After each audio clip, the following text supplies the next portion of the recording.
Welcome to Connected Learning TV, a broadcast of Educator Innovator, powered by the National Writing Project. This episode is being recorded on February 25th, 2019, and is part of the 2018-19 Marginal Syllabus project. Marginal Syllabus is a project that convenes and sustains equity conversations in the margins of texts online using the digital annotation tool Hypothesis. I'm Joe Dillon from the Denver Writing Project, and I'm a co-founder of the Marginal Syllabus project along with Rami Collier. I'll be your host for this conversation.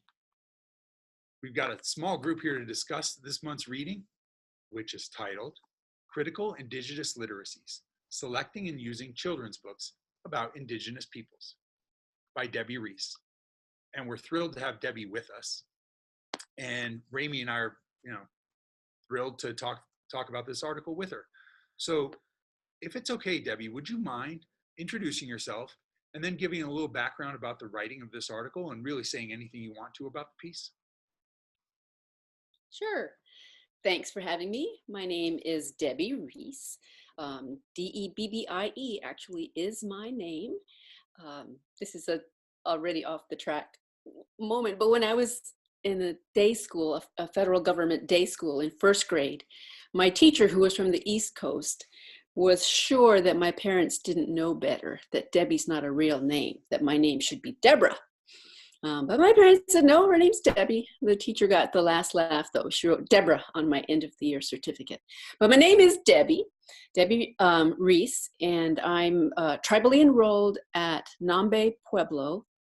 That is one of the federally recognized nations in the United States. Tribally enrolled means that they recognize me as a citizen. The reason I say that is because so many people will claim to be of a particular nation, but that nation doesn't know who they are. It's just a kind of an empty claim.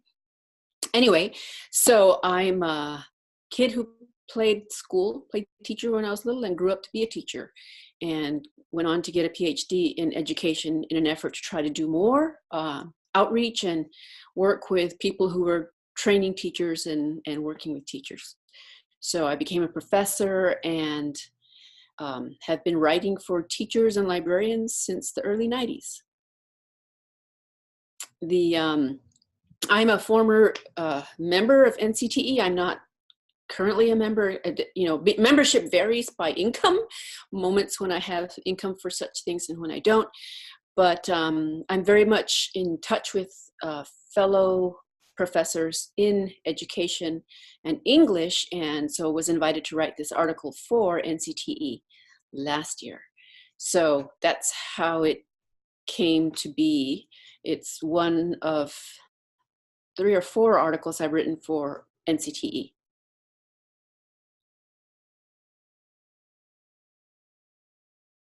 Terrific. Is there anything else you'd like to add about maybe the impetus for the subject of the article? The impetus. By that, do you mean like the subject of the article, or? Yeah, or maybe the occasion why NCTE reached out to you. I'm just trying to think about what else might be helpful background for folks picking up this article, maybe fresh. I really can't say why they invited me to write it, other than I'm often invited to write articles for teacher education publications. I know people. I know people, and I'm known as someone who can do that. Sure. Yeah, there's no need to say more. Just want you to feel fully informed, to have first word as the author of the piece before we jump into a discussion of the piece. What we usually do at this point, though, Debbie, is once we've heard about the article we're going to discuss, I allow Rami to say a few words about the project so folks understand what the heck they think they're watching here, or what we actually think we're doing here. And then we'll get into a discussion of the piece, if that's okay. So Rami, would you mind? I'll just jump in. Yeah, and again, it's lovely to be here. Debbie, thank you so much for joining the Marginal Syllabus as our partner author in March. So for folks who are maybe joining this webinar and watching it or listening to it for the first time, or are learning about the Marginal Syllabus project for the first time, we're in our 3rd year of programming, and we support, as Joe mentioned earlier, a series of conversations about educational equity. And we do so primarily online using an open annotation tool. We work with authors like Debbie. We select a series of education scholarship pieces that are provocative, that bring perhaps an alternative perspective, dare we say a counter narrative to typical schooling in this current social and political climate. And so we're engaging in that respect with marginal perspectives and perhaps authors who are pushing against the status quo of schooling. And in addition to reading those articles, we discuss them, and we do so in the margins of those articles online. And again, we do so using an open, free annotation technology. And so we're discussing perhaps marginal perspectives or takes on educational equity issues, and we're doing so in the margins of those articles online. And this year, in 2018-19, in the school year, we've partnered not only with the National Writing Project, who we've worked with for the past 2 years, but also NCTE. And so, Debbie, it was really lovely to hear that you have history with NCTE as an organization. All 9 articles in this current year's Marginal Syllabus come from NCTE journals. They're all authored by our authors, scholars, educators, teacher educators, folks who work with librarians and teachers, Debbie, just like you, who are writing in a variety of NCTE journals. And so I believe we have 9 articles from 5 different NCTE journals in this year's Marginal Syllabus. And so this article on critical Indigenous literacies will be the featured March article. And so in addition to this webinar and conversation, we will, of course, be having an annotated conversation atop of the article throughout the month of March and then moving forward as well. So that's just a little bit of information about Marginal Syllabus. You can, of course, find additional information online, whether it's through our website or through our Twitter hashtag Marginal Syllabus, all one word. And I'll just leave that there and we'll start digging into the conversation about this coming month's article.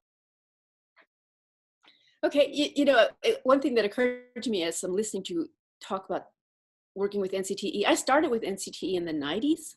So when I was in the 90s, I was on their conference planning committee on the Rainbow Project. There was a strand called the Rainbow Project, and it was all about diversity and trying to get NCTE to be more diverse and get more diverse panels at the conferences. But that was in the 90s, and we've seen very, very, very little change, not just at NCTE, but everywhere. And when I was asked to write the article, my head at the moment was, gosh, I hope it's not going to come out in the November issue, because we're often confined to the month of November, because that's quote unquote Native American month, and because Thanksgiving happens in that month. And many Native people, myself included, have very mixed feelings about Thanksgiving and the idea that Native people would be honored or with a day, a national day, when we're supposed to think about Native people, is the day after Thanksgiving when nobody's in school. So some of the ways that honoring happens in the month of November is highly problematic. So that was in my head. And the other thing that was in my head, and I am kind of moving into the article a little bit, but was the unending praise of Abraham Lincoln as like an exceptional president. And he really wasn't. Once we start setting aside the mythology of who he was and think about what he actually did, he was not that shining beacon that many people make him out to be. With Native people, the thing it's just not in children's books and biographies or anything, is the fact that he was the president during a period of time when some Dakota people who were defending their homelands and we entered into the Dakota period of intense warfare. So the outcome of that was several Dakota people were held prisoner, and some of them were supposed to be hung. And he had the review of the files for each of these people, and in the end, he decided that 38 of them deserved to be hung. And so he signed those orders for that mass execution to happen. So one day, I think it's the day after Christmas or late December that year, I should have these notes of what year that happened, but I don't have them handy. There was a massive platform built, and all these Dakota men were hung at the same time, instant, death to them. And That's just not known, that he gave the orders for the execution, the largest mass execution in the United States. That was Lincoln. So that's the things, those are the things that are not known. And so those things were in my head as I sat down to write the article. I was trying to bring those two ideas into the article. And that's why they opened the article with Lincoln and with Native American Month. You know, Debbie, I really appreciate you sharing that story. Of course, as somebody who is very unaware of that history, I really just appreciate having learned something new right in this moment. So thank you for mentioning that. It reminds me that in your article, you ask some provocative questions about whose stories are heard, whose stories are not heard, who benefits from certain kinds of storytelling, and whose voices are not heard in stories that are shared, particularly perhaps around, as you say, problematic months and holidays. I'm wondering, as we kind of dig deeper into our article today, you introduce us, and when I say us, I'm going to talk about me and I think many other maybe white educators who are unfamiliar with terms like critical Indigenous literacies. What are critical Indigenous literacies? How do you define that idea, and how can you introduce that to us in this conversation? Well, it's those series of questions that you read from the article. It's the idea that we teach children that someone is telling you a story. Who is that person? What do they stand to gain by telling you the story in the way they're telling you that story? So if we think back to Lincoln, children's biographies about Lincoln are told in a way that we don't ever get to the questionable aspects of his actions with regard to Native people. Now, if that was in there, so it's a good set of questions. If we ask those kinds of questions about a children's biography, once we know that he did this mass execution, we can ask those questions of any biography of Lincoln. Whose voice is heard? Well, no Native voices. I have yet to see one, and I do look very actively for this. Ironically, because I would like to be able to say, hey, here's a writer who did it right. And haven't had that opportunity yet. But so the questions are critical Indigenous literacies. The idea of critical literacy is asking the questions, teaching kids to ask the questions.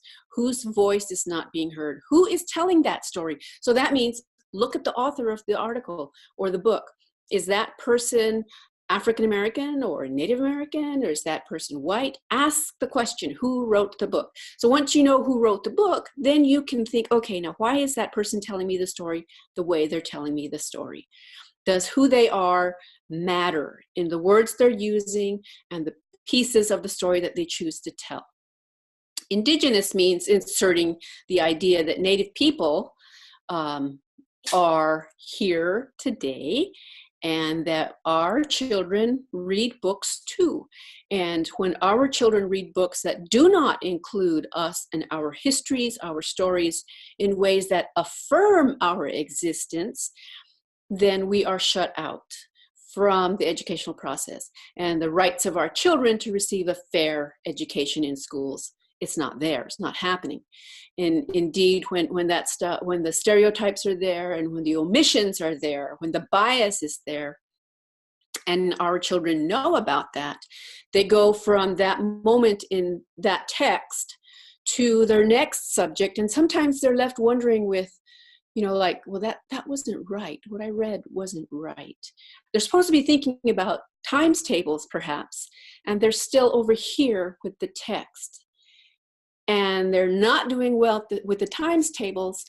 And we then start to see this body of writing about Native children being deficient, not being able to do this or that, scoring badly on standardized tests. We don't think about the larger curriculum, the larger context in which they are trying to do well in school.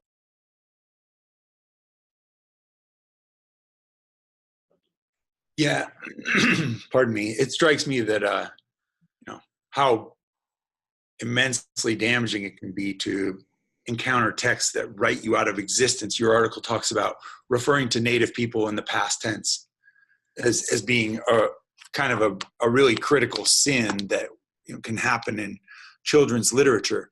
And when you've read a book that suggests that your community no longer exists, right? then it strikes me that that would prompt, I mean, we learn a lot in this project about communities' needs to construct counter narratives. And it seems like there's no greater need to construct a counter narrative than when you are reading texts that suggest you don't exist. That's not a question. That's just me responding. But yeah, I wonder. So, well, maybe it prompts me, Joe, to ask Debbie about the own voices. It's both a hashtag, but it's also, of course, alluding to a much more significant declaration of having stories that are written about the present day, written by members of specific Native nations. I'm wondering if you could say maybe a little bit more about your description of own voices and how that connects to ideas that you discussed in your article around both representation, but also misrepresentation. Sure. Own voices is a new hashtag in the social media age, but it represents an idea that has a long history. In the 90s, when I started studying literature, that was insider perspective. Okay, so the idea that somebody from the inside was creating a story and that was what you'd find during that period when we were using primarily multicultural to talk about children's literature. It was multicultural literature, insider voices was insider perspective. So now it's own voices, and what I saw then is what I see now.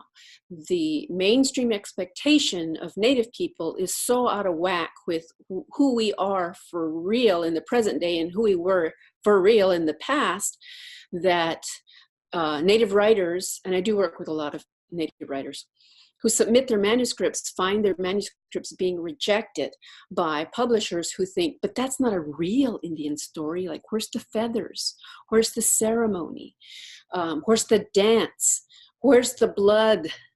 Even kind of savagery that people tend to expect from Native stories.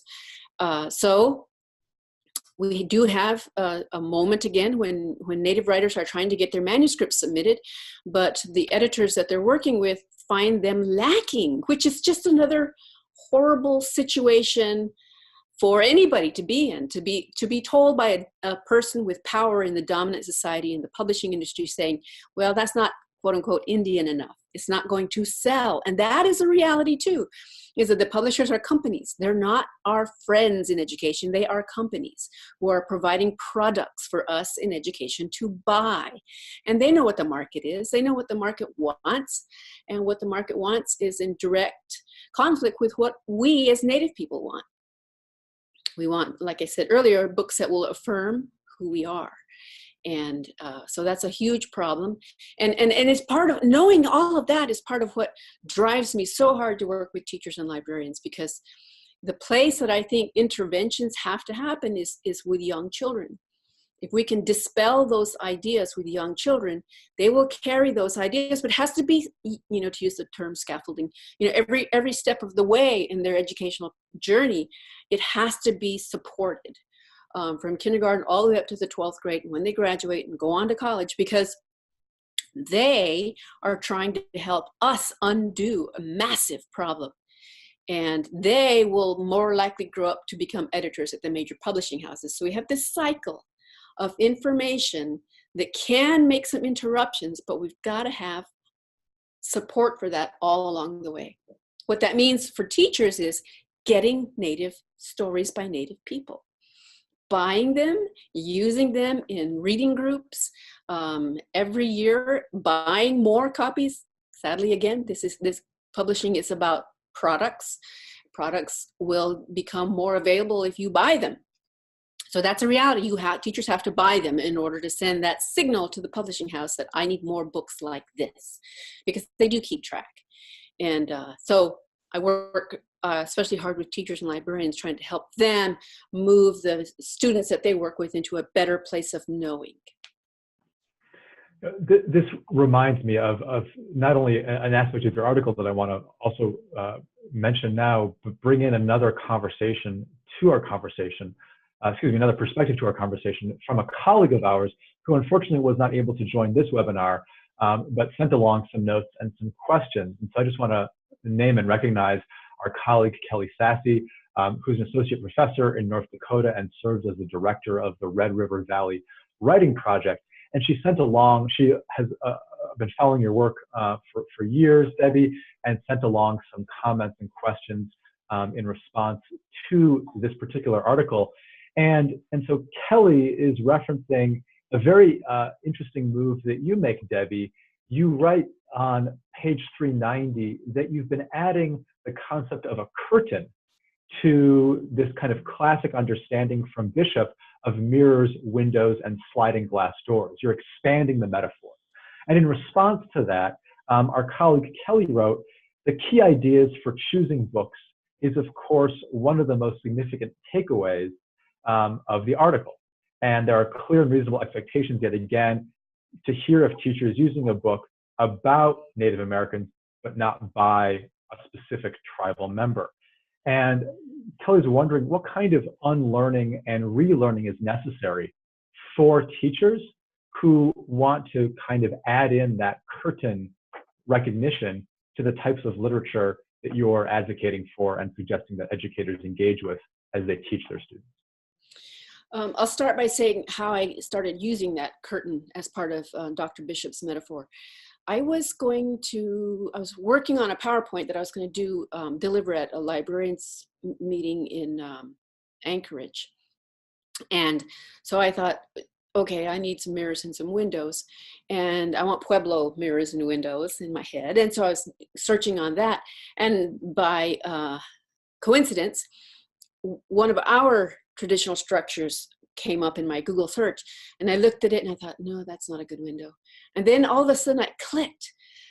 Why is it not a good window? Because it has a curtain on it. And why does it have a curtain on it? Well, I know that instantly because I've been in that place. I know why the curtains are there. It's because we had a lot of white anthropologists coming around looking in our windows and writing down what they saw us doing without understanding what we were doing.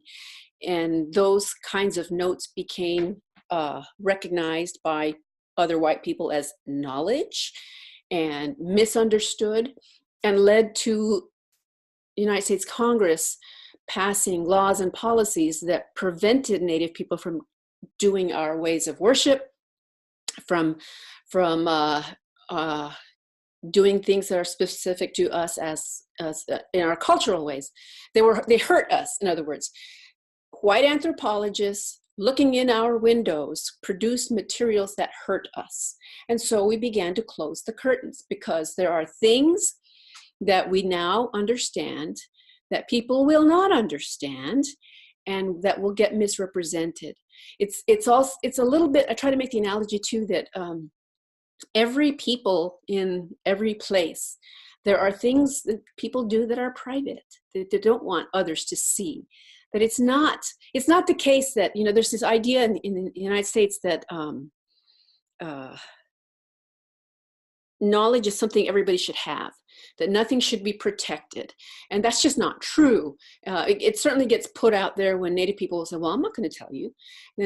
People feel like they're being shut out from something unfairly.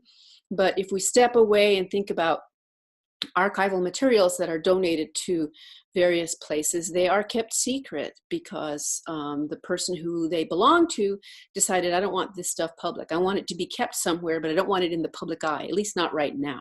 Not until people understand a little bit more of what was going on. That's also true for the United States government. There's plenty of things that we the public don't have access to. So who decides what gets to be shared is another piece of critical literacy, is understanding that that what we're doing with curtains is trying to protect ways that were misrepresented and used in ways that hurt us. So what do we have to do, to get back to Kelly's question, is to think about how can teachers move away from that. One is to respect that we have things that we want to keep private.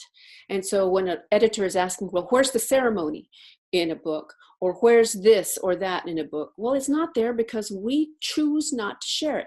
Native writers are choosing not to share that. Editors are rejecting the manuscripts, so teachers don't even have the chance in the first place.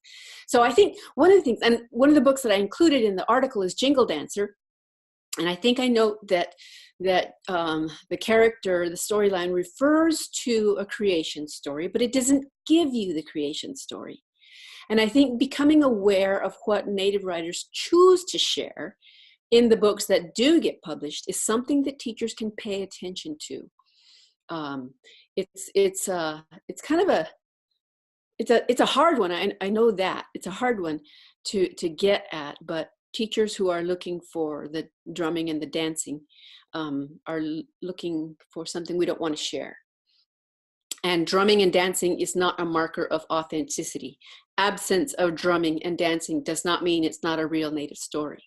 It is. It's just a piece that we don't want to share. So moving expectations, I guess, for teachers to adjust their expectations of what a Native story has in it and why it has this and not that is a piece of learning. And then that sounds like that's a process also of the unlearning of many of the kind of, and Kelly used this term in her notes as well, many kind of white stream biases, perhaps prejudices about, again, maybe what a white person like I would say, this is what I think counts as this type of story. And you're suggesting that's a bias that needs to be unlearned by some educators because there are other ways in which stories are being composed based upon what is held private and what is selectively chosen to be shared with other audiences. Yeah, and to be also very mindful when your expectation as a white person has, like, here's another example. So there's drumming and dancing that people tend to expect in a book. The other is an alcoholic person that Native people had trouble with quote unquote firewater and became alcoholics, and that there are some earlier writings about that where that Native people don't have an enzyme necessary to process alcohol, and so we become alcoholics at higher rates. That's not true. I would like to know whoever put that idea out there, because it's false. There are research studies that are being done, and one that was released a couple of years ago from the University of Arizona that looked at the incidence of alcoholism in Native and non-Native communities, and it's the same. It's the same. What makes it different is that Native communities are relatively small, and we are maybe more frank and more honest in talking about relatives who have substance abuse, and that I don't know if this is true or not, but I suspect that Native people, because they're not living in small communities, Native people tend to move more, maybe, to places for work and are not in contact with their families in the same way that we are. So when we tell a story and it happens to have, my uncle or this person or that person having trouble with alcohol, it tends to get expected from the mainstream as, well, that's part of their life. And not seeing, oh yeah, it's part of my life too, I just don't talk about it much. So I don't know I'm not doing a good job of explaining that, I think, but this, I guess, if you, as a teacher, writing down these ideas that you expect to see in a story about Native people, writing them down and then thinking about them and whether or not they have merit or not.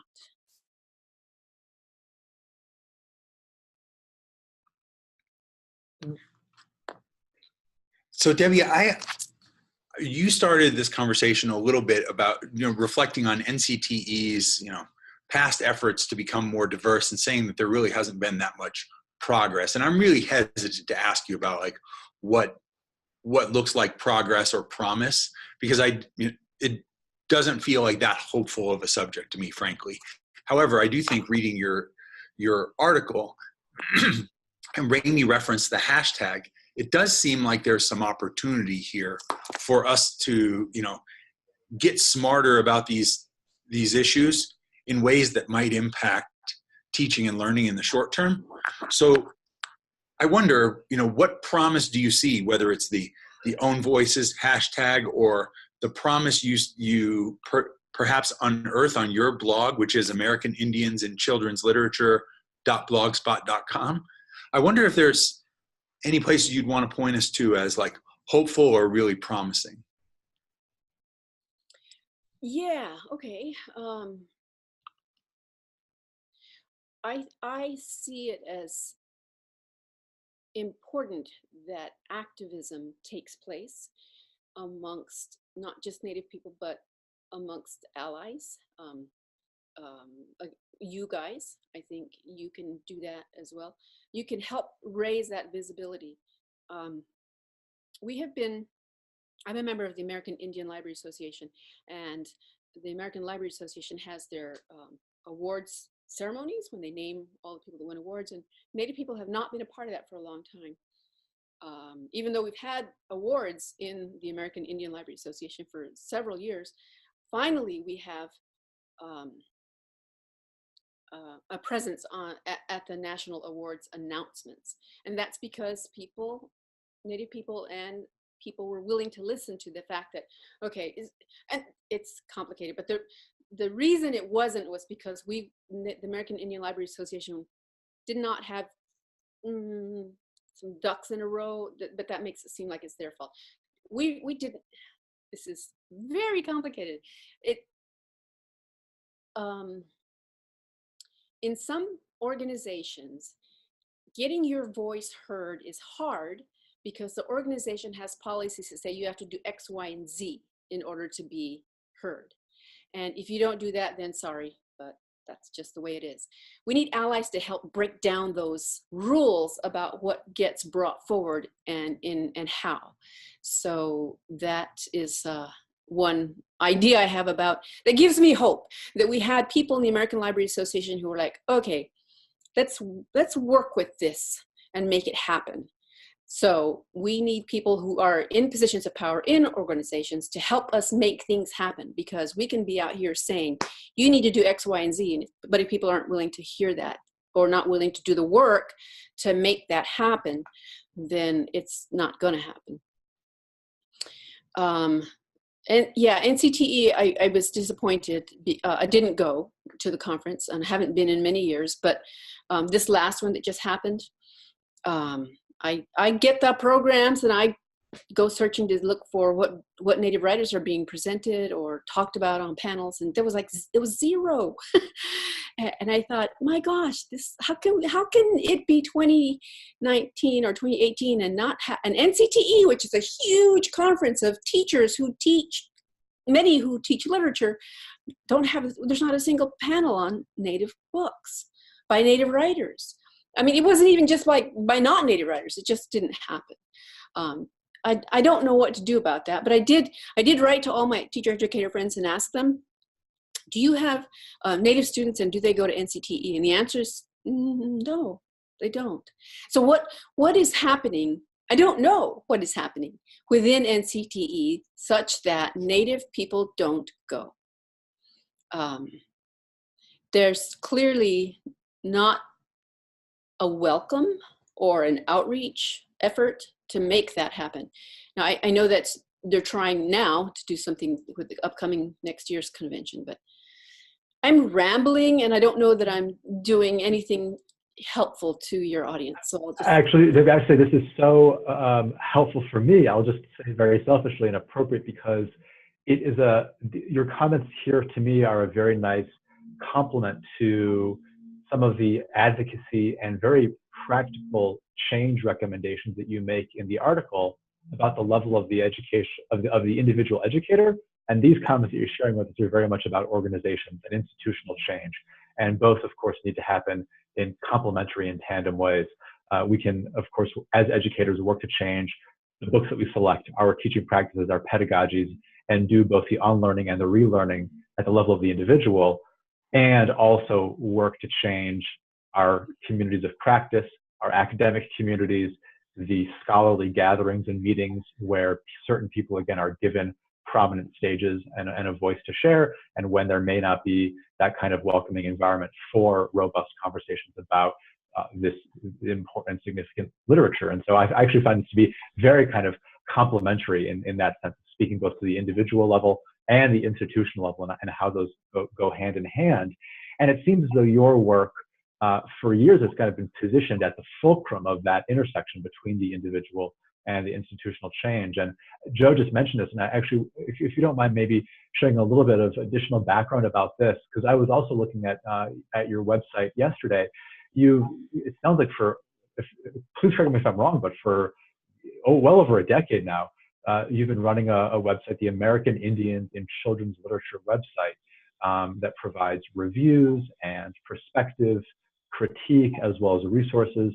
And it seems as though that's one effort to change the conversation and practice, not only with individuals, but also more systemically. Can you maybe kind of walk us through why this website is, again, to me at least, appears to be such an important part of your work as well? Yeah, that's my daily work. Not often daily visible, but that's kind of what I have in my head and heart all the time. That project, my blog, emerged out of a knowledge that when I was a classroom teacher, I didn't have any money to buy materials for my classroom. I had very little discretionary income that I would use to buy crayons and things that were not being covered by the school district that I was teaching in. So I come to my work as I guess a professor, but not a professor, a scholar, knowing that teachers have to make do with very little all too often. And so I wouldn't have, so I've written, like this article I wrote for NCTE, it's in the journal. Thank goodness it's also made available online to anybody who has the link. But generally speaking, in order to get these journals, you have to be a member of the association, and that costs money that most teachers don't have.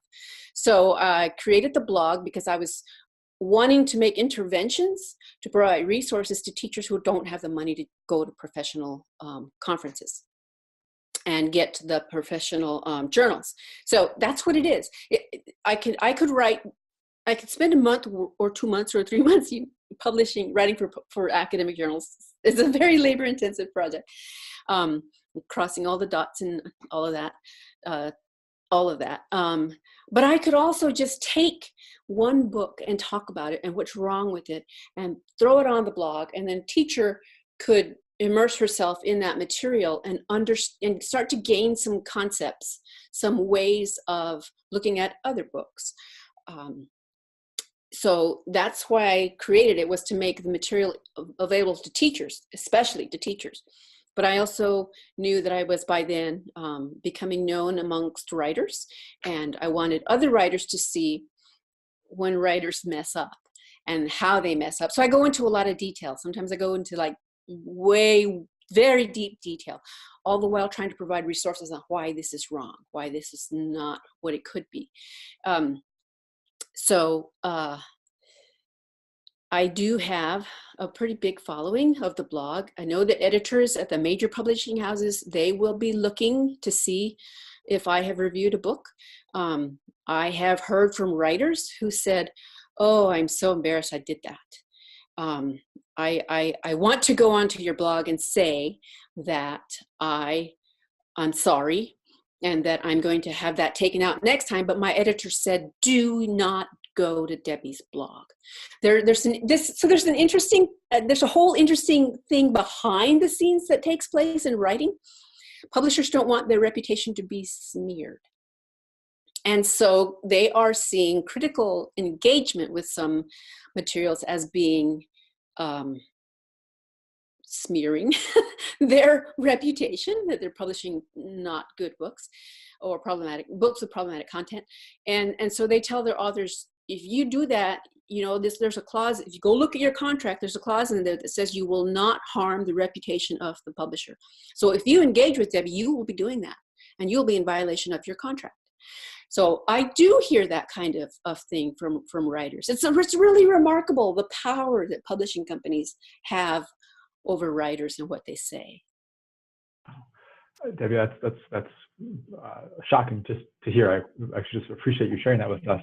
I'm also realizing that as we had this conversation, that your blog, which, and I just double checked the data on it, it's 13 years old now. It's certainly, there's so much material there. The blog is in and itself a kind of counter narrative that is pushing against the biases, the mistakes, and the norms of a publishing industry and the kinds of stereotypes that you've been speaking to in this conversation. And just please know that we'll certainly be linking to your blog from the material that we prepare once your article goes live. And I would certainly encourage any of the readers of this article or anyone who's listening or watching this webinar to please check out that resource as well. It's just a wealth of information about your areas of expertise. Thanks. It is something I do, and it's very weighty. The weight of it is very big because there's way more problematic content out there than there is good content. When asked, how do I keep going? I say, oh, well, I have a picture of my little girl right here. Because we are doing this not for my personal career and fame. I'm doing it for the little kids who are going to be reading those books. Native children can be hurt. There's also, it's very important that teachers realize too, that when they say, oh, I read this book and it inspired me, it lifted me. And people are so easily able to praise a book and the emotional impact that it has on their life. It was life-changing. A book is life-changing. And the opposite of that is also true, that, books can hurt people. And we need to acknowledge that books can hurt children in our classrooms and be very mindful of what we're sharing with them. So I have my daughter's picture as one example of, not one example, but there, because it reminds me of why this work is important. She's not a little girl anymore. She's a grown-up. But the idea that children are who these books are for. All children, not just white children. And I think that's a major problem, is that people tend to think that there's it doesn't even occur to them that there are Native kids who might read those books. It also to speak directly to teachers who are watching this, is that the assumption that you're in the Midwest, in a classroom in the Midwest, where there are no reservations, and so there's no Native kids in your classroom, is false. You look out at the children seated in your classroom in the desks, and you don't see somebody with long black hair and high cheekbones and darker skin, and you think, well, I don't have any Native students. You're playing into stereotypes. You're reflecting a stereotypical idea of what we should look like. That is actually quite harmful, because we are, I take after part of my family, but within my family heritage, there are white people as well. I didn't happen to pick up that particular physical appearance, but it's there. It's part of my family history. And so one of my siblings in particular looks like our white grandfather from Texas. So if she was in your classrooms, you would not realize that you have a Native child in your classroom. If you're operating on the idea that Native people have to have darker skin, glossy black hair, high cheekbones. So that's another really important piece, is to let go of the idea that there aren't any Native people in your classrooms, because you don't know that. You just don't know that. So a couple of things I'm reflecting on during this conversation, and again, I want to be hesitant about using the word opportunity, but I do know in Colorado schools, because I grew up in Colorado schools, and I know it's a staple in the curriculum to talk about, the history of the American West. And I just imagine that I know for a fact that it's really ripe with these types of stereotypes and, writing people out of existence or generalizing, overgeneralization. And I wonder if you've seen curricula or curricula development processes that you would recommend, or if there's practices that you promote. It certainly seems from the article, one of my takeaways is the importance of specificity and accuracy, right? If I was going to err on any side as a teacher planning this type of, instruction, I would really want to be as specific and accurate as possible, but I wonder what you might recommend. Yeah, that's right. That I think that the place that we start education and history of the United States is with the Pilgrims and the Puritans, and actually the history is much longer than that. And so so you just have to have a different starting point. If you're in Colorado, you find out who are the nations that were in Colorado prior to 1492, find out where they are now, because they may have been removed from their homelands. So this is homework that teachers have to do, is find out who was there and when they left and how they left, or maybe they're still there. And I recommend that teachers try to do that kind of a place-based study of where they are, and read everything they can about that particular nation that's written by people of that nation. In other words, take a deep dive into that particular nation's history and stories, their newspapers, because many nations have newspapers, their websites, and gain like a really fulsome understanding of that particular nation, so that when you see materials floating by that are missing information about that nation, the teacher can add them to the curriculum, because they're just not going to be there. They're not going to be there. There are some examples where some states are trying to do that, and those are outcomes of, in some instances, federal or state mandates. Wisconsin is one that has, because of conflict in the 60s, the state ended up requiring that students in Wisconsin have Native content in their classrooms, in their curriculum. So Wisconsin is one, Montana is another. So there are some models out there that teachers can look at for how you want to do better when you're trying to do better about the history of a particular state and its history pre-1492 and where the people are right now. I just want to mention, Debbie, I received my PhD at the University of Wisconsin in Madison, and despite growing up in the Midwest and spending a lot of my childhood and early years in the Midwest, I experienced conversations and some events and some institutional responses to what you're referencing at the University of Wisconsin. I think because of that history of conflict, and I'm not trying to paint a rosy picture here, but I just want to note that, it was notable for me that in predominantly white spaces, I was exposed for the first time to some more institutional responses to recognizing a contested history, such as recognizing the land that an event was taking place on and the nations of individuals who were perhaps introducing events at a university. And I don't know if that's happening in other states, but it certainly was one notable and different example of my experience in Wisconsin. And so I appreciate you mentioning that. And again, I think that maybe the reason why it surprised me is because of the kind of dominant white mainstream of spaces that I've existed in for so much of my life, and that I presume many white educators may as well be in those types of spaces. One thing I think that is emerging or growing in popularity, and I do say popularity in a not good way, is the idea of land acknowledgements. And I think that's what you're talking about, is that in Wisconsin, people would say, this is the land that was of this particular nation. And that, I don't know just when land acknowledgements, and that's actually the phrase land acknowledgements, started, but they have grown very quickly. And so at many conferences that you go to, people will say, before they do their paper, I want to acknowledge this is the land of XYZ nation. And they say it in a somber way and a sad or tragic way.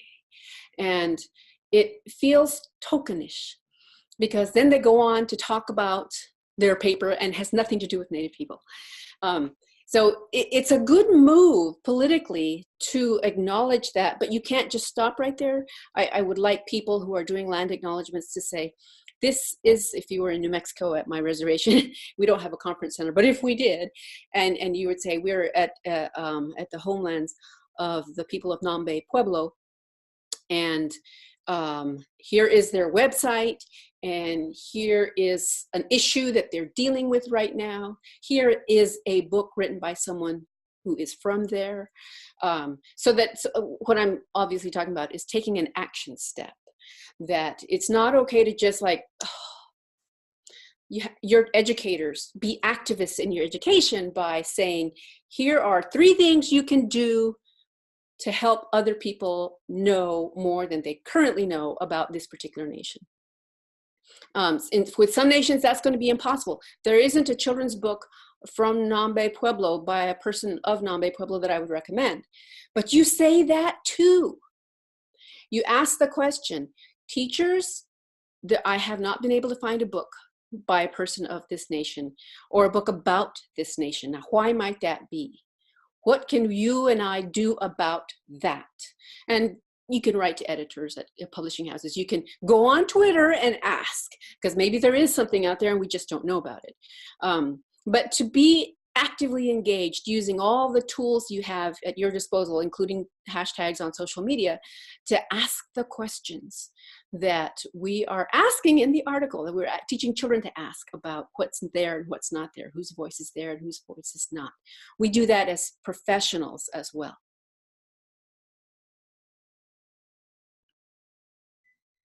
So that's really helpful. And as we kind of near the hour point, I want to think about last thoughts, last questions. So because we certainly want to honor your time, and I definitely am appreciative of this conversation because it helps me with so many blind spots and things. But Ramey, do you have a last question or a last thought? I do. First of all, is a note of gratitude and thanks, Debbie. You've helped me, I think, to service just personally a number of biases, and Joe just mentioned blind spots as I reflect upon my own schooling, also decisions that I've made as an educator over the years in reference to your article. And I find that, reading pieces, again, Debbie, like your article about critical Indigenous literacies and having this conversation with you has really been just so helpful just for me personally. So just wanted to thank you for that. And then also pick up on a point that you just made as an entry point to the ongoing conversation that educators will join in the month of March moving forward. You mentioned the need for educators to be actively engaged, as you just said, to really become activists in some respect. And of course, in your article, you lay out 4 very concrete steps that educators can take around, as Joe mentioned earlier, notions of specificity, as we were talking about earlier, also recognizing that, Indigenous folk live in the present and are not relegated to some far off, removed, distant history, to choose books by Native writers and to also use these books throughout the year, because there are these problematic moments in a school calendar where we can relegate and say, oh, it's a month to celebrate this, when in fact there's a need to engage with authors and perspectives and counter narratives throughout the year. And so I just want to mention those concrete steps as a way for educators to be more actively engaged. And I hope that as we continue this conversation online through an annotation medium, that educators pick up and wrestle with and think about how they might take action around the suggestions that you provide. So Debbie, thank you so much for sharing this knowledge with us. Really appreciate it. The year-round idea. I'm Native year-round, every single day. Excuse me. And so are the Native children in your classrooms. And so honoring that identity year-round is important because it happens by default for white children all the time. They're not confined to a certain month. It's the air they breathe. It's just their norm. It's their daily day. And we need Native children to feel that way too. I guess the last thought that I want to bring forward is related to our current state of politics in the United States, where we have a candidate, Elizabeth Warren, who has a family story of being having an ancestor that was Native, and that just went very badly. It was bad from the start. As soon as she started making that claim, it is a very familiar claim. Many people in the United States feel that they are part Native because one of their ancestors was supposedly Native. And while that is true for a lot of people, the way they use that knowledge can be very harmful to actual Native people. So in a lot of my work, when I'm being critical of something, of a mascot, for example, people will say, well, I'm part Native and that's fine with me. And that becomes the go-to person because that person affirms what the institution wants to do with the mascot. But that person can't tell you the tribe or isn't part of the day-to-day activities or work of that particular nation. So being aware that if you have a family story that says that one of your ancestors was a Native man or woman, to think carefully about what you do with that knowledge. Definitely don't do a DNA test because you're going to get ripped off. That's not going to get you anywhere at all in terms of being able to say in a meaningful way that you're Native. So just interrogate that whole idea that you are a Native person because you have an ancestor, your grandma told you, because it does a lot of destruction. It's harmful. It's harmful to the very thing that the very reason you're trying to put it forth in the first place, that it has some meaning to you to have that ancestry. But if every word you're uttering is counter to what Native people actually fight for and advocate for, then you're actually using it in a destructive way. So I could say a lot more about Elizabeth Warren and the harm that she has done to Native kids, to Native families. But the larger point is to interrogate that family story and be very careful of how you go forward with that family story. Well, Debbie, I think that's a great last word for this conversation. And I really appreciate the sense of criticality that you're helping us, think about moving forward, and certainly throughout the year and throughout, day-to-day planning for instruction of all students. So couldn't thank you enough for sharing this article with us. And I'm really hopeful that I know that because we'll leave it online where folks can annotate it, and it will be up for not just this coming month of March, but for, the coming years. It's really my hope that this provides just another avenue for folks to be introduced to this lens, or this critical lens. So really appreciate it. And then our last word on the webinar is that, I want to thank everyone for joining us here on Connected Learning TV to talk about Marginal Syllabus. Our article, again, is called Critical Indigenous Literacies, Selecting and Using Children's Books About Indigenous Peoples by Debbie Reese. And it'll be available for annotation throughout the month of March at educatorinnovator.org. And then you can join us again in early March or in early April for our next article and author discussion. So for updates, subscribe to our blog and sign up monthly for our monthly newsletter at educatorinnovator.org. Follow us at innovates_ed and the hashtag Marginal Syllabus. Thank you, everyone. Debbie, thank you. Thanks.